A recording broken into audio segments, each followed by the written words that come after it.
नमस्कार दोस्तों, हमारे यूट्यूब चैनल में आपका स्वागत है। आज हम आपको बहुत ही सुंदर सा एक गीत सुनाएंगे। यह गीत आपको कैसा लगे जैसे आप अपनी राय कमेंट में ज़रूर देना।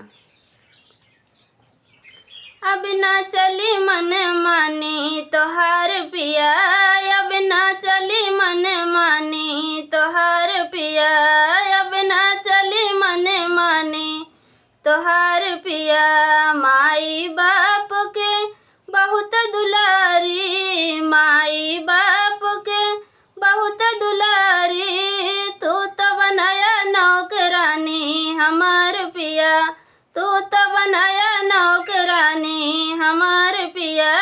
अब ना चली मन मानी तोहार पिया, अब ना चली मन मानी तोहार पिया। एम.ए. बी.ए. कई के आए हो, डिग्री ले आए। एम.ए. बी.ए. कई के आए हो, डिग्री ले आए। हमसे भरावै लग्या पानी हमार पिया, हमसे भरावै लग्या पानी हमार पिया।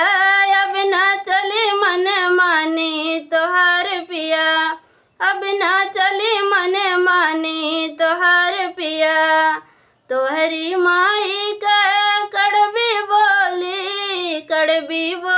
हो, कड़वी बोली।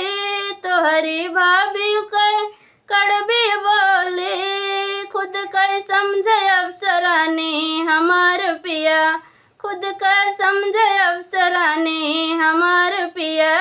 अब ना चली मन मानी तोहार पिया, अब ना चली मन मानी तोहार पिया। 8-10 लड़का कह महतारी, 8-10 लड़का के हम महतारी। कई कमवा बुढ़ाने हमार पिया, कई कमवा बुढ़ाने हमार पिया। अब ना चली मन मानी तोहार पिया,